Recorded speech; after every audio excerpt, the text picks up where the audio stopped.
രൂക്ഷമായ വന്യജീവി ആക്രമണത്തിൽ പ്രതിഷേധിച്ച് ഇന്ന് വയനാട് ജില്ലയിൽ UDF ഹർത്താൽ. രാവിലെ 6 മണി മുതൽ വൈകിട്ട് 6 വരെയാണ് ഹർത്താൽ. വയനാട്ടിൽ നിന്നും കൂടുതൽ വിശദാംശങ്ങളുമായി ആഷിഖ് റഹ്മാനുണ്ട്. ആഷിഖ്, ഇപ്പോൾ അവിടെ ഹർത്താൽ ആരംഭിച്ചിരിക്കുന്ന സാഹചര്യമാണ്. എത്തരത്തിലാണ് അവിടുത്തെ കാര്യങ്ങൾ? ജില്ലയിലെ ഒരു പൊതു സാഹചര്യം എത്തരത്തിലാണ്?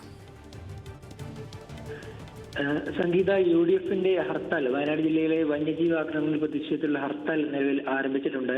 ഇത് സൂചിപ്പിച്ചതുപോലെ തന്നെ രാവിലെ 6 മുതൽ വൈകിട്ട് 6 മണി വരെയാണ് ഹർത്താൽ ഉള്ളത്. ഈ വലിയ രീതിയിൽ വന്യജീവി ആക്രമണം വർദ്ധിക്കുന്ന സമയത്ത് പോലും സംസ്ഥാന സർക്കാർ യാതൊരു നടപടിയും സ്വീകരിക്കുന്നില്ല എന്നാരോപിച്ചുകൊണ്ടാണ് നിലവിൽ UDF ഹർത്താൽ നടത്തുന്നത്.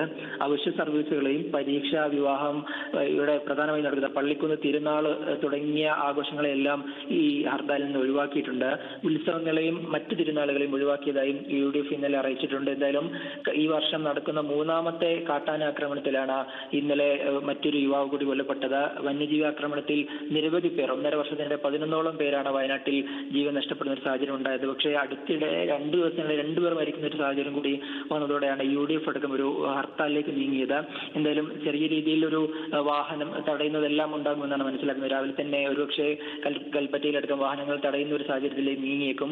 എന്തായാലും ഒരു പൊതു ആവശ്യത്തിന് വേണ്ടിയിട്ടാണ് ഇത്തരത്തിലൊരു സമരം എന്നാണ് UDF അടക്കം അറിയിക്കുന്നത്. കാരണം വലിയ രീതിയിൽ ഈ ഒരു വന്യജീവി സംഘർഷം രൂക്ഷമാകുമ്പോഴും സംസ്ഥാന സർക്കാരും കേന്ദ്ര സർക്കാരും വലിയ രീതിയിൽ ഇതിനുവേണ്ടി നിലപാടുകൾ സ്വീകരിക്കുന്നില്ല. ബജറ്റിലടക്കം വലിയ തുച്ഛമായ തുകയാണ് നൽകിയതെന്നാണ് UDF നേതാക്കളടക്കം അറിയിക്കുന്നത്. എന്തായാലും രാവിലെ 6 മണി കൂടി ഹർത്താൽ ആരംഭിച്ചിട്ടുണ്ട്.